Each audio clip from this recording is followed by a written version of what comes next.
அதாவது வெயில் காலத்தில் வந்து சாப்பிட வேண்டிய உணவுகள்.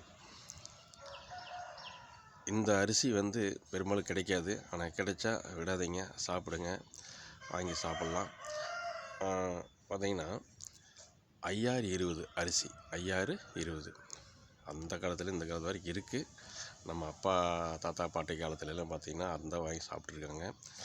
மெயினாக வந்து வெயில் காலத்தில் வந்து மதிய டைமில் நீங்கள் சாப்பிட்ற ஆளுகளாக இருந்தால், சாப்பாடு மட்டும் சாப்பிட்ற ஆளுகளாக இருந்தால், அப்போ மதியானம் வந்து சேர்த்து அரிசி வச்சுக்கோங்க. சேர்த்து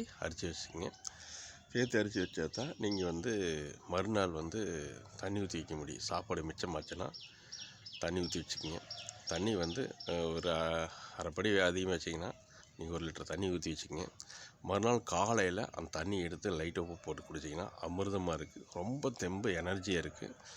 அந்த சாப்பாடு மாதிரி எடுத்து ஒரிஜினல் தயிர் கிடச்சதுன்னா மறக்காமல் மத்து இருக்கா அந்த கதையில் சிலிப்பியிருப்பாங்க. அந்த மத்து வாங்கி கையில் நல்லா சிலிப்பி வெண்ணெயில் எடுத்துகிட்டு அந்த மோரை ஊற்றி லைட்டு உப்பு போட்டு சாப்பிட்டிங்கன்னா கிட்டத்தட்ட 2 மணி நேரம் 3 மணி நேரம் நல்லா இருக்குது. ஒரு டீ சாப்பிடணும்னு தோணாது. அவ்வளோ ஒரு தெம்பான ஒரு இருக்குது. உடம்புக்கு நல்லா கூலாகவே இருக்குது.